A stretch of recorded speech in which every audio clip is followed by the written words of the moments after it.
داستان ایمان فروشوں کی پارٹ 36۔ عثمان صارم نے گھر جا کر اپنی بہن النور کو الگ بٹھا کر سلطان ایوبی کا پیغام سنایا اور کہا، النور، ہمارا مذہب اور ہمارا قومی وقار تم سے بہت بڑی قربانی مانگ رہا ہے۔ آج سے اپنے آپ کو پردہ نشین لڑکی سمجھنا چھوڑ دو۔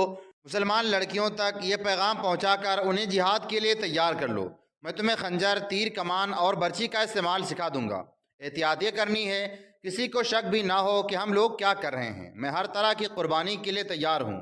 النور نے کہا، میں اور میری سہیلیاں تو پہلے ہی سوچ رہی ہیں کہ ہم اپنی آزادی اور اپنی قوم کے لیے کیا کر سکتی ہوں۔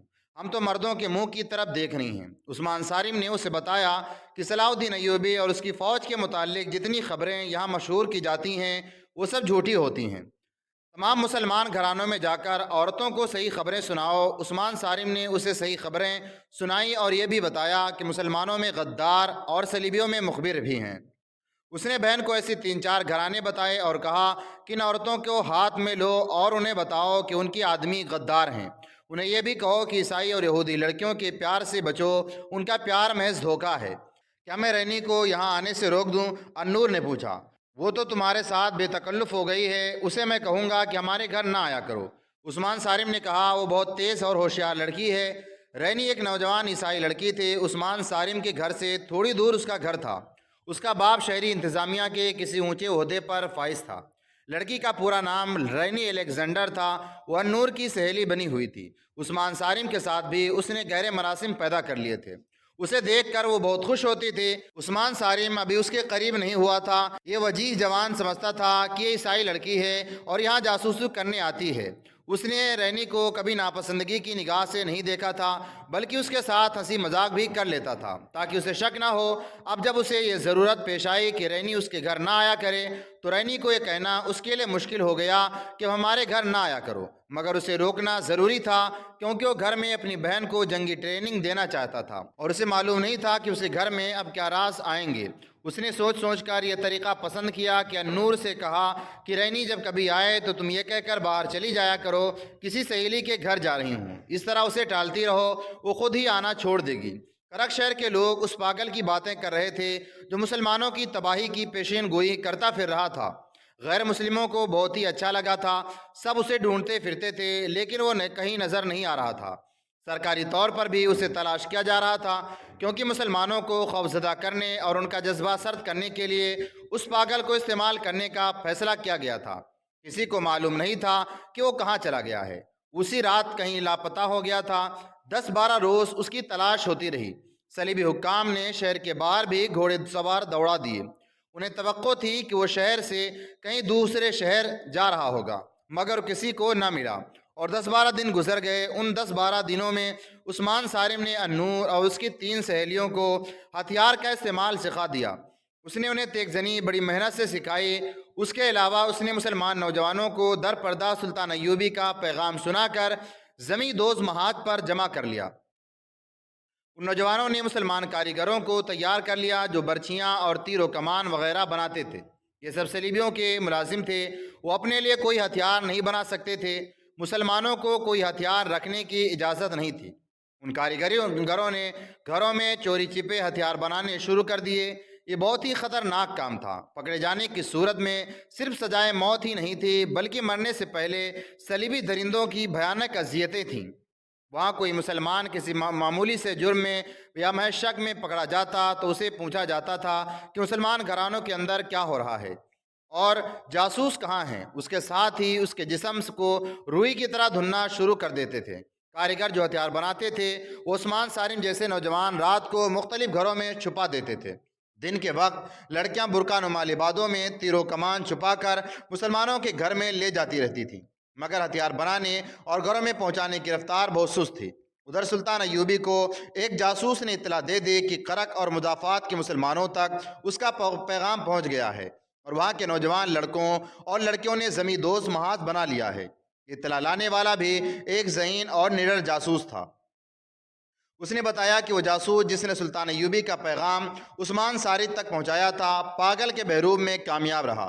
سلطان ایوبی اس اطلاع پر بہت خوش تھا۔ اس نے کہا، جس قوم کے نوجوان بیدار ہو جائیں اسے کوئی طاقت شکست نہیں دے سکتی۔ اس کامیابی نے میرا حوصلہ بڑھا دیا ہے۔ شعبہ جاسوسی کے نائب زاہدان نے کہا، اگر آپ اجازت دیں تو میں مقبوضہ علاقے کے نوجوانوں کو اپنے جاسوسوں کے ذریعے اتنا بھڑکا سکتا ہوں کہ وہ شعلے بن کر کرک اور یروشلم کو آگ لگا دیں گے اور اس آگ میں وہ خود جل مریں گے۔ سلطان ایوبی نے کہا، میں نوجوانوں کو شعلے نہیں بنانا چاہتا، میں ان کے سینوں میں ایمان کی چنگاری سلگانا چاہتا ہوں۔ نوجوانوں کو بھڑکانا مشکل کام نہیں، ان میں سے کوئی اشرفی کی چمک اور لالہ سے تمہارے ہاتھ میں کھیلنے لگے گا، اور زیادہ تعداد ان کی ہے جو جذباتی الفاظ اور جوشیلے نعروں سے بھڑک اٹھتے ہیں۔ پھر تم ان سے جو کچھ کرانا چاہتے ہو کرا لو، انہیں آپس میں بھی لڑا سکتے ہو۔ اس کی وجہ یہ نہیں کہ وہ جاہل اور گوار ہیں، ان کا اپنا دماغ ہی نہیں، اصل وجہ یہ ہے کہ یہ عمر ہی ایسی ہوتی ہے کہ خون کا جوش کچھ اور گزرنے پر مجبور کرتا ہے۔ اس عمر میں ذہن عیاشی کی طرف بھی مائل ہوتا ہے اور عمل صالح کی طرف بھی۔ تم نوجوان ذہن کو بھی جو بھی تحریک اور اشتعال دے دو، وہ اسی کا اثر قبول کر لے گا۔ تمہارے دشمن ہماری قوم کے بڑھتے ہوئے ذہن میں عیاشی اور جنسی لذت کے جراثیم ڈال رہے ہیں۔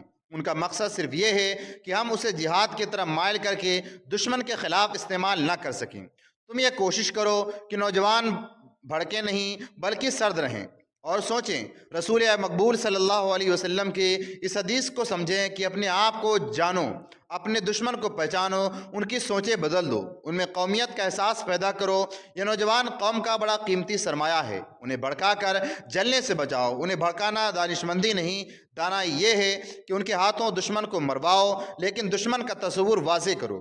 کوئی مسلمان مجھے برا بھلا کہے تو وہ نہ اسلام کا دشمن ہے نہ غدار ہے، وہ میرا دشمن ہے۔ میں اسے اس قانون کا سہارا لے کر سزا نہیں دوں گا جو اسلام اور سلطنت کے تحفظ کے لیے بنایا گیا ہے۔ ملت کا قانون ملت کے امیر کے ذاتی استعمال کے لیے نہیں ہوتا۔ غداری کی سزا اسے دی جاتی ہے جو ملک اور قوم کی جڑیں کاٹے اور دین کے دشمنوں کے ہاتھ مضبوط کرے، خواہ حکمران ہی اس کے مجرم ہو، وہ غدار ہے اور سزا کے مستحق ہے۔ اس صورت میں جبکہ وہاں نوجوان تیار ہو گئے ہیں، ہم انہیں کس طرح استعمال کریں؟ زاہدان نے پوچھا۔ انہیں جوش میں نہ آنے دو، سلطان ایوبی نے جواب دیا۔ ان کی سوچیں بیدار کرو، وہاں کے حالات کے مطابق وہ خود فیصلہ کریں انہیں کیا کرنا چاہیے۔ وہ جذبات کے غلبے کے تحت نہ سوچیں، وہاں اور زیادہ ذہین جاسوس بھیجو، اور یہ یاد رکھو زاہدان کی دشمن ہمیں نہیں، ہمارے نوجوان بچوں کا کردار بگاڑنے کی کوشش کر رہا ہے، یا ہمارے ان حاکموں کو جن کے ذہن بچوں کی طرح خام ہیں۔ کسی بھی قوم کو جنگ کے بغیر شکست دینا چاہو تو اس کے نوجوانوں کو ذہنی عیاشی میں ڈال دو۔ یہ قوم اس حد تک تمہاری غلام ہو جائے گی کہ اپنی مستورات تمہارے حوالے کر کے اس پر فخر کرے گی۔ صلیبی اور یہودی ہماری قوم کو اسی سطح پر لانے کی کوشش کر رہے ہیں۔ سلطان ایوبی کو جیسے اچانک کچھ یاد آ گیا ہو، اس نے زاہدان سے کہا، میں نے کسی سے کہا تھا کہ کرک کے ان مسلمانوں تک جو ہتھیار بنا رہے ہیں آتش گیر مادہ پہنچا دو، یا انہیں بتا دو کہ یہ کس طرح بنتا ہے اور استعمال ہوتا ہے۔ انہیں بتا دیا گیا، زاہدان نے جواب دیا۔ اطلاع ملی ہے کہ مسلمانوں نے یہ مادہ تیار کرنا شروع کر دیا ہے۔ کرک میں ایسے حالات فوراً پیدا ہو گئے جن میں وہاں کے نوجوانوں کو خود ہی سوچنا اور عمل کرنا پڑا۔ مقبوضہ علاقوں میں صلیبیوں نے قافلے لوٹنے کا بھی سلسلہ شروع کر رکھا تھا۔ قافلے اتنے عام نہیں تھے، تاجر اور دیگر سفر کرنے والے اکٹھے ہوتے جا رہے تھے۔ ان کی تعداد 150 200 ہو جاتی تو قافلے کی صورت میں چلتے تھے۔ یہ ایک حفاظتی اقدام ہوتا تھا۔ قافلے کے ساتھ لڑنے والے مسلح افراد بھی ہوتے تھے، گھوڑوں اور اونٹوں کی افراط ہوتی تھی، تاجروں کا بے شمار مال و دولت ہوتی تھی۔ قافلے میں چند ایک کنبے بھی ہوتے تھے، یہ لوگ نقل مکانی کرتے تھے۔ صلیبی استبداد میں آئے ہوئے مسلمان اکثر وہاں سے ہجرت کر کے مسلمانوں کی حکمرانی کے علاقوں میں جاتے رہتے تھے۔ اتنے بڑے قافلے کو چند ایک ڈاکو نہیں لوٹ سکتے تھے۔ صلیبیوں نے کام اپنی فوج کے سپرد کر دیا تھا۔ انہیں اگر کسی قافلے کی اطلاع مل جاتی تو اپنی فوج کو 1-2 دستوں کو صحرائی لوگوں کے بھیس میں بھیج کر اسے لوٹ لیتے تھے۔ قافلوں میں صرف مسلمان ہوتے تھے۔ یہ جرم ان صلیبی بادشاہوں نے بھی کرایا اور لوٹے ہوئے مال سے حصہ وصول کیا، جنہیں آج تاریخ میں صلیبی جنگوں کا ہیرو بنا کر پیش کیا جا رہا ہے۔ اس جرم میں مسلمان امراء بھی شامل تھے۔ وہ چھوٹی چھوٹی اسلامی ریاستوں کے حکمران تھے، ان کے پاس فوج بھی تھی۔ لوٹے ہوئے قافلوں کے 2-4 آدمی فریاد لے کر ان حکمرانوں کے درمیان میں جاتے تھے تو ان کی سنوائی نہیں ہوتی تھی، کیونکہ ان حکمرانوں کو بھی صلیبی لڑکیوں، شراب اور تھوڑے سے سونے کی صورت میں حصہ دیا کرتے تھے۔ اگر یہ حکمران چاہتے تو صلیبی ڈاکوؤں کا قلع کما کر سکتے تھے، مگر انہوں نے ان صلیبی ڈاکوؤں کی ایسی کھلی چھوٹ دے رکھی تھی کہ ڈاکو ان کی ریاستوں کے اندر بھی آ کر لوٹ مار کر جاتے تھے۔ صلیبیوں نے انہیں اندھا کر کے یہ فائدہ بھی اٹھایا کہ ان کی ریاستوں کے سرحدی علاقے ہڑپ کرتے گئے۔ انہوں نے بعض چھوٹی چھوٹی ریاستوں کو مسلمان ڈاکوؤں سے پریشان کر کے جزیہ بھی وصول کرنا شروع کر دیا تھا۔ اس طرح سلطنت اسلامیہ سکڑتی چلی جا رہی تھی۔ نور الدین زنگی اور صلاح الدین ایوبی ان مسلمان ریاستوں پر بھی قبضہ کرنا چاہتے تھے۔ ان حکمرانوں کو وہ صلیبیوں سے زیادہ خطرناک سمجھتے تھے۔ ایک بار نور الدین زنگی نے صلاح الدین کو ایک پیغام بھیجا تھا جس میں کئی اور باتوں کے علاوہ ان چھوٹے چھوٹے مسلمان حکمرانوں کے متعلق لکھا تھا۔ ان مسلمان حکمرانوں نے اپنی عیش و عشرت کے لیے اپنی ریاستیں صلیبیوں کے پاس گروی رکھ دی ہیں۔ وہ کفار سے تحفے اور زر و جواہرات اور اغوا کی ہوئی مسلمان لڑکیاں لیتے اور اسلام کا نام ڈبوتے جا رہے ہیں۔ یہ مسلمان کفار سے زیادہ ناپاک اور خطرناک ہیں۔ وہ بادشاہی کے نشے میں بدمست ہیں اور صلیبی ان کی جڑوں میں داخل ہو گئے ہیں۔ صلیبیوں کو شکست دینے سے پہلے ضروری ہو گیا ہے کہ ان مسلمان ریاستوں پر قبضہ کر کے انہیں سلطنت اسلامیہ میں مدغم کیا جائے اور خلافت کے تحت لایا جائے۔ اس کے بغیر اسلام کا تحفظ ممکن نہیں۔ ان خطروں کے باوجود کبھی کبھی کوئی بہت بڑا قافلہ صحرا میں جاتا نظر آ جاتا تھا۔ عرق سے چند میل دور سے ایک قافلہ گزر رہا تھا۔ اس میں 100 سے زیادہ اونٹ تھے، بہت سے گھوڑے بھی تھے۔ قافلے میں تاجروں کا مال تھا اور چند ایک کنبے تھے۔ ایک کنبہ ایسا بھی تھا جس میں 2 جوان لڑکیاں تھیں، یہ بہنیں تھیں۔ قافلہ حسب معمول مسلمانوں کا تھا۔ عرق کے علاقے سے گزر رہا تھا تو صلیبیوں کو پتہ چل گیا۔ انہوں نے اپنی فوج کا ایک دستہ بھیج دیا جس نے دن دہاڑے قافلے پر حملہ کیا۔ قافلے کے گھوڑ سواروں نے مقابلہ تو بہت کیا مگر صلیبیوں کی تعداد زیادہ تھی۔ وہاں ریت خون سے لال ہو گئی۔ صلیبیوں نے بچوں تک کو کاٹ ڈالا۔ 15-16 سالہ جوان مسلمان رہ گئے۔ انہوں نے قیدی بنا لیا گیا۔ دونوں لڑکیوں کو پکڑ لیا اور اونٹوں اور گھوڑوں کو مال و اسباب سمیت قرق لے گئے۔ یہ قافلہ جب قرق میں داخل ہوا تو آگے آگے قیدی تھے۔ ان کے پیچھے 2 گھوڑوں پر 2 لڑکیاں سوار تھیں جن کا لباس بتاتا تھا کہ مسلمان ہیں۔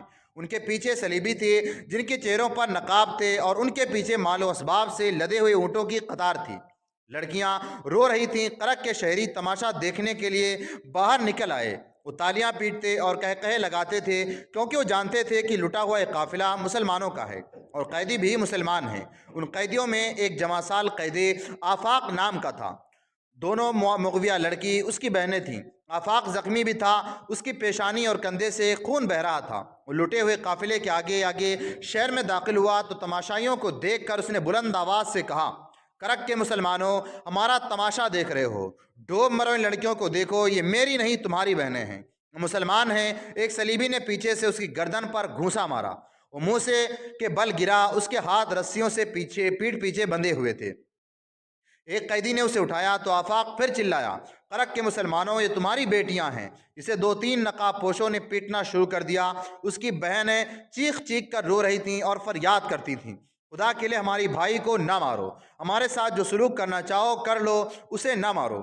ایک بہن چلا رہی تھی، آفاق خاموش ہو جاؤ، تم ان کا کچھ نہیں بگاڑ سکتے۔ اگر آفاق چپ نہیں ہو رہا تھا، تماشائیوں میں مسلمان بھی تھے جو اپنا خون پی رہے تھے مگر بے بس تھے۔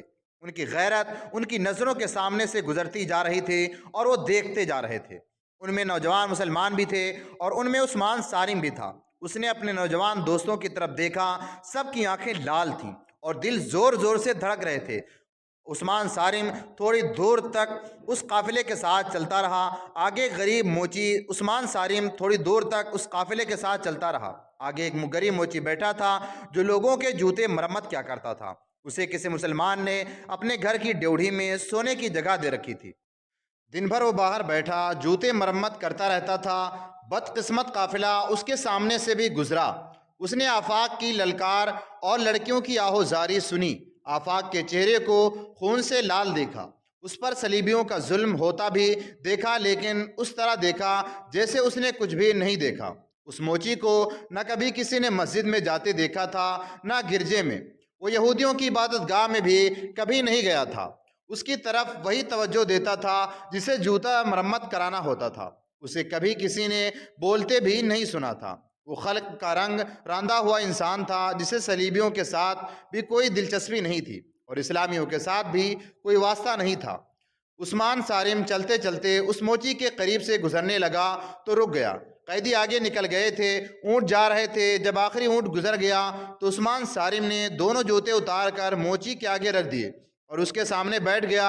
موچی کسی کا جوتا مرمت کر رہا تھا۔ اس نے عثمان صارم کو سر اٹھا کر دیکھا بھی نہیں۔ عثمان نے ادھر ادھر دیکھ کر سرگوشی میں کہا، ان دونوں لڑکیوں کو آج رات آزاد کرانا ہے۔ جانتے ہو یہ لڑکیاں رات کو کہاں ہوں گی؟ موچی نے سر اٹھائے بغیر اتنی دھیمی آواز میں پوچھا کہ آسمان عثمان صارم کے سوا کوئی نہیں سن سکتا تھا۔ جانتا ہوں، عثمان صارم نے جواب دیا، صلیبی بادشاہوں کے پاس ہوں گی، لیکن ہم میں سے کسی نے بھی وہ جگہ اندر سے نہیں دیکھی۔ میں نے دیکھی ہے، موچی نے اپنے کام میں مگن رہ کر کہا۔ وہاں سے لڑکیوں کا نکلنا ممکن نہیں، تم کس مرض کی دوا ہو؟ عثمان صارم نے ایسے لہجے میں کہا جس میں جذبات کا لرزہ اور غصہ تھا۔ کہنے لگا، ہماری رہنمائی کرو، اگر ہم لڑکیوں تک پہنچ گئے اور پکڑے گئے تو لڑکیوں کی گردنیں کاٹ دیں گے، انہیں صلیبیوں کے پاس زندہ نہیں رہنے دیں گے۔ کتنے جوانوں کی قربانی دے سکتے ہو؟ موچی نے پوچھا۔ جتنے جوان مانگو گے۔ کل رات، آج رات، عثمان صارم نے دبدبے سے کہا۔ آج ہی رات، برجیس، آج ہی رات۔ امام کے پاس پہنچو۔ موچی نے کہا، کتنے جوان؟ برجیس، موچی نے سوچ کر کہا، 8۔ ہتھیار سن لو، خنجر، آتش گیر مادہ۔ عثمان صارم نے اپنے جوتے پہنے اور چلا گیا۔ سورج ابھی غروب نہیں ہوا تھا۔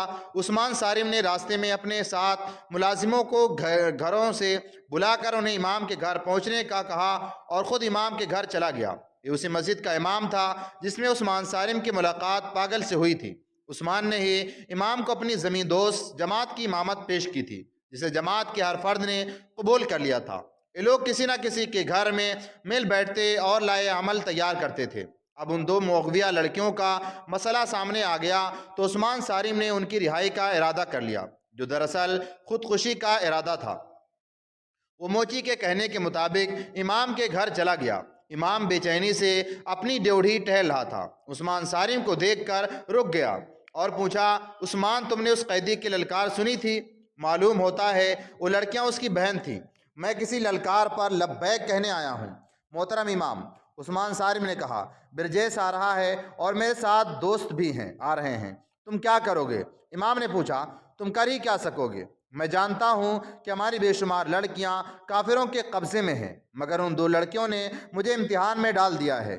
اس نے منہ اوپر کر کے گہری آہ بھری اور کہا، یا خدا مجھے صرف ایک رات کے لیے جوان کر دے، یا آج رات میری جان لے لے۔ اگر میں زندہ رہا تو تمام عمر ان لڑکیوں کی آہو زاری مجھے سنائی دیتی رہے گی اور میں پاگل ہو جاؤں گا۔ ہمیں اپنی دانش کی روشنی دکھائیں۔ عثمان صارم نے کہا، مجھے امید ہے کہ ہم آپ کو ایک رات سے زیادہ بے چین نہیں رہنے دیں گے۔ عثمان صارم کے دو ساتھی اندر آئے۔ امام نے انہیں بیٹھنے کو کہا اور تینوں سے مخاطب ہو کر کہا، آج یوں معلوم ہوتا ہے جیسے میری دانش جواب دے گئی ہے۔ مجھے اس طرح بے قابو نہیں ہونا چاہیے، لیکن کوئی غیرت کو للکارے تو جذبے بھڑک اٹھتے ہیں، جنہیں مطمئن کرنے کے لیے جوان ہونا ضروری ہوتا ہے۔ لیکن میرے بچوں، میں بہت بوڑھا ہو گیا ہوں، مجھ میں اب برداشت کی قوت نہیں رہی۔ تم جو کچھ کرنے کا ارادہ کرو سنبھل کر کرنا۔ ایک ایک کر کے 7 نوجوان جمع ہو گئے اور ان کے فوراً بعد موچی آ گیا۔ اس نے بوری اٹھا رکھی تھی جس میں پرانے جوتے اور اوزار تھے۔ اس نے بوری پھینکی اور کمر سیدھی کی، وہ ہنس پڑا۔ وہ جب سیدھا کھڑا ہوا تو کوئی کہہ نہیں سکتا تھا کہ وہ موچی ہے، جو دنیا کی گہما گہمی سے رشتے توڑے ہوئے راستے میں بیٹھا جوتا مرمت کرتا تھا۔ اس وقت جب وہ امام کے گھر میں تھا اور دروازہ بند ہو چکا تھا، وہ موچی نہیں برجیس تھا، علی بن سفیان کے محکمہ جاسوسی کے خفیہ شعبے کا تجربہ کار اور نہایت عقل مند جاسوس۔ اس نے امام سے کہا، یہ لڑکے آج ہی ان دونوں لڑکیوں کو صلیبیوں کی قید سے آزاد کرانے پر تلے ہوئے ہیں۔ اس کام میں صرف پکڑے جانے کا یا ناکامی کا ہی خطرہ نہیں، بلکہ یقینی موت کا خطرہ ہے۔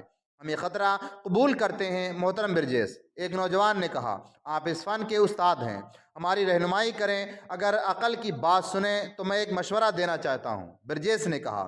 صلیبیوں کے پاس بہت سی مسلمان لڑکیاں ہیں، ان میں سے بعض کو انہوں نے بچپن میں قافلوں اور گھروں سے اغوا کیا تھا اور انہیں اپنی تعلیم و تربیت دے کر ہمارے خلاف جاسوسی اور تمہاری کردار کشی کے لیے استعمال کر رہے ہیں۔ تم لوگ ایک ایک لڑکی کو تو آزاد نہیں کرا سکتے۔ اگر تم سب میرے فن سے فائدہ اٹھانا چاہتے ہو تو میں کہوں گا کہ 2 لڑکیوں کی خاطر تم جیسے 8 جوان قربان کر دینا عقل مندی نہیں بردباری اور تحمل ضروری ہے، میں تحمل کو کس طرح قبول کر سکتا ہوں؟ عثمان صارم نے بھڑک کر کہا، میری طرح۔ برجیس نے کہا، کیا میں پیشے کا موچی ہوں؟ میں جب مصر میں ہوتا ہوں تو میری سواری کے لیے عربی گھوڑا تیار رہتا ہے، اور میرے گھر میں 2 ملازم ہیں، مگر یہاں 3 مہینوں سے راستے میں بیٹھا لوگوں کے گلیس جوتے مرمت کرتا رہتا ہوں۔ میں تمہیں 2 لڑکیوں کی آزادی کے لیے پورے کرک اور اس سے آگے بہت وسیع علاقے کو آزاد کرانے کے لیے زندہ رکھنا چاہتا ہوں۔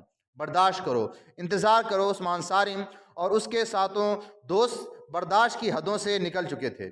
ان کی باتوں سے پتہ چلتا تھا کہ ان میں انتظار کی بھی ہمت نہیں رہی۔ وہ کسی کے رہنمائی کے بغیر ہی اس جگہ پر حملہ کرنے کو تیار تھے جہاں توقع تھی کہ لڑکیاں ہوں گی۔ انہوں نے امام کی بھی باتیں سننے سے انکار کر دیا۔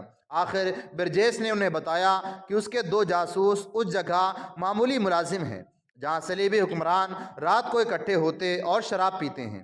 یہ دونوں جاسوس عیسائیوں کے بھیس میں شبک کی فتح کے بعد وہاں سے بھاگنے والے عیسائیوں کے ساتھ آئے تھے۔ انہیں وہ یہاں نوکری مل گئی تھی اور وہ کامیاب جاسوسی کر رہے تھے۔ تم سب نے وہ عمارت دیکھی ہے جہاں وہ صلیبی حکمران جو ہماری فوج کے خلاف لڑنے کے لیے برطانیہ، اٹلی، فرانس اور جرمنی وغیرہ سے آئے ہوئے رہتے ہیں۔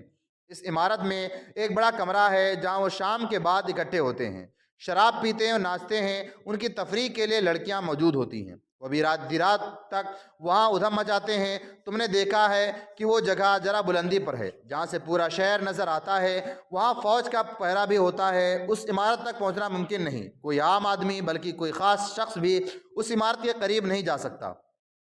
میں معلوم کر سکتا ہوں کہ 2 لڑکیاں کہاں ہوں گی، مگر ان تک رسائی کا طریقہ صرف یہ ہے کہ ہماری فوج باہر سے ابھی حملہ کر دے۔ اس صورت میں حکمران اور فوجی حکام اس عمارت سے چلے جائیں گے اور حملہ روکنے میں لگ جائیں گے، مگر آج رات حملہ نہیں ہو سکتا۔ یہ بھی نہیں کہا جا سکتا کہ صلاح الدین ایوبی کب حملہ کریں گے۔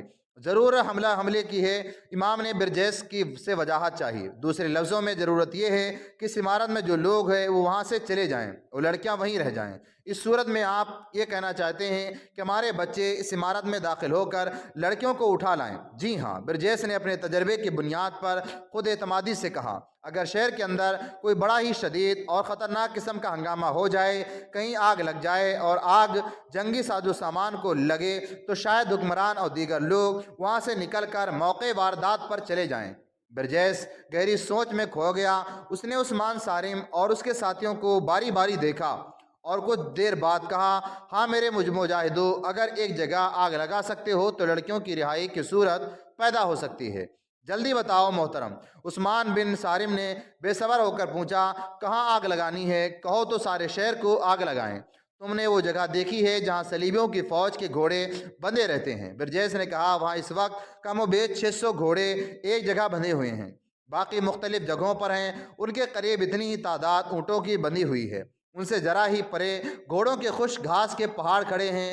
اس سے تھوڑا ہٹ کر فوج کے خیموں کے ڈھیر پڑے ہیں۔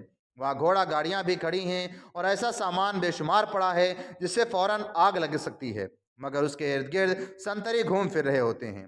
وہاں سے رات کے وقت کسی کو گزرنے کی اجازت نہیں۔ اگر تم اس گھاس اور خیموں کے انبار کو آگ لگا سکو تو میں یقین سے کہتا ہوں کہ صلیبی حکمران ساری دنیا کو بھول کر وہاں پہنچ جائیں گے۔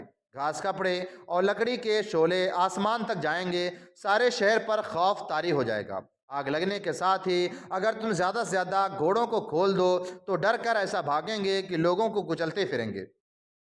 مگر سوچنا یہ ہے کہ آگ کون لگائے گا، گھوڑے کون کھولے گا، اور آگ لگانے کے لیے کہاں پہنچے، کس طرح جایا جائے؟ فرض کر لو اگر آگ لگ گئی، ایک جوان نے کہا، اور وہ عمارت بھی خالی ہو گئی تو ہمیں کیا کرنا ہوگا؟ میں ساتھ ہوں گا، برجیس نے جواب دیا۔ اس عمارت میں تم میرے بغیر نہیں جا سکو گے۔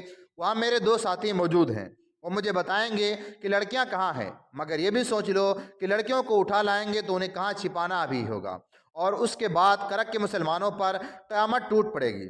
صلیبی یقین ہی نہیں کریں گے کہ یہ مسلمانوں کے سوا کسی اور کا کام ہو سکتا ہے۔ مسلمان پہلے کچھ کتنے آرام میں ہے۔ امام نے کہا، مشورہ دیتا ہوں کہ یہ کام کر گزریں۔ صلیبیوں کو معلوم ہو جانا چاہیے کہ مسلمان کتنا ہی مجبور اور بے بس کیوں نہ ہو، وہ غلام نہیں رہ سکتا، اور اس کا وار جگر چاک کر دیا کرتا ہے۔ برجیس تو تھا ہی کمانڈو قسم کا جاسوس۔ وہ کئی راز معلوم کر کے سلطان ایوبی تک پہنچ چکا تھا، لیکن اسے اس قسم کی تخریب کاری کا کوئی موقع نہیں ملا تھا۔ وہ ایسے شدید کارروائی کو ضروری سمجھتا تھا تاکہ صلیبیوں کو معلوم ہو جائے کہ مسلمان کیا کر سکتا ہے۔ اس نے عثمان صارم اور اس کے ساتھیوں کو سمجھانا شروع کر دیا کہ انہیں کیا کرنا ہے۔ اس سلسلے کی دو کڑیاں بہت نازک تھیں۔ ایک یہ کہ آگ لگانے کے لیے 3-4 لڑکیاں جائیں، وہاں سنتری سے کسی اعلیٰ فوجی حاکم کا پتہ پوچھیں اور سنتری کو مار ڈالیں۔ برجیس نے لڑکیوں کو بھیجنے کی اس لیے سوچی تھی کہ عمارت، خصوصاً نوجوان لڑکی جو تاثر پیدا کر سکتی ہے، وہ کوئی مرد نہیں کر سکتا۔ مرد شک پیدا کر سکتا ہے۔ دوسرا خطرناک مرحلہ یہ آیا کہ کتنے نوجوان صلیبی حکمرانوں کی عمارت پر حملہ آور ہوں۔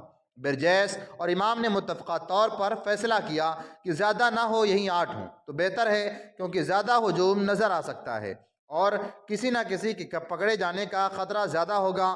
پھر یہ مسئلہ پیدا ہوگا کہ اتنی دلیر لڑکیاں کہاں سے ملیں گی۔ عثمان صارم نے کہا کہ ایک اس کی بہن النور ہوگی، ایک اور نوجوان نے کہا دوسری اس کی بہن ہوگی۔ باقی 6 جوانوں میں سے کسی کی بہن نہیں تھی۔ امید ظاہر کی گئی کہ 2 لڑکیاں اپنی ایک سہیلیوں کو ساتھ لے لیں گی۔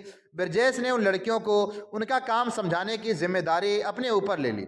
سورج غروب ہو گیا تھا۔ امام مسجد ایک طرف چلا گیا، باقی سب ایک کر کے باہر نکلے۔ سب کے آخر میں برجیس باہر نکلا۔ وہ پھر وہی موچی تھا جسے کچھ خبر نہیں تھی کہ اس کے ارد گرد کیا ہو رہا ہے۔ وہ جھکا اس طرح مری ہوئی چال چل رہا تھا جیسے ساری دنیا کے رنج و غم کا بوجھ اس کے کندھوں پر گر پڑا ہے۔ عثمان صارم اپنے گھر سے ابھی کچھ دور ہی تھا کہ اسے رینی الیگزینڈر مل گئی۔ وہ عثمان کی بہن النور کی غیری سہیلی بنی ہوئی تھی۔ دونوں بہن بھائی چاہتے تھے کہ وہ ان کے گھر نہ آیا کرے، لیکن عثمان صارم اسے اچانک گھر آنے سے روک کر کسی شک میں نہیں ڈالنا چاہتا تھا۔ رینی اس کے ساتھ بے تکلف ہونے کی کوشش کیا کرتی تھی، جس سے عثمان کو یہ خیال بھی آتا تھا کہ اس کا کردار خراب کر کے اس کا قومی جذبہ مارنا چاہتی ہے۔ اس شام رینی راستے میں مل گئی۔ اس نے مسکرا کر دیکھا اور رکنا نہ چاہا، مگر رینی رک گئی اور اس کا راستہ روک لیا۔ عثمان صارم کو ایسا کوئی ڈر نہیں تھا کہ صلیبی اور یہودی انہیں دیکھ کر خوش ہوں گے کہ ان کی ایک لڑکی ایک مشتبہ مسلمان نوجوان کو اپنا گرویدہ بنا رہی ہے۔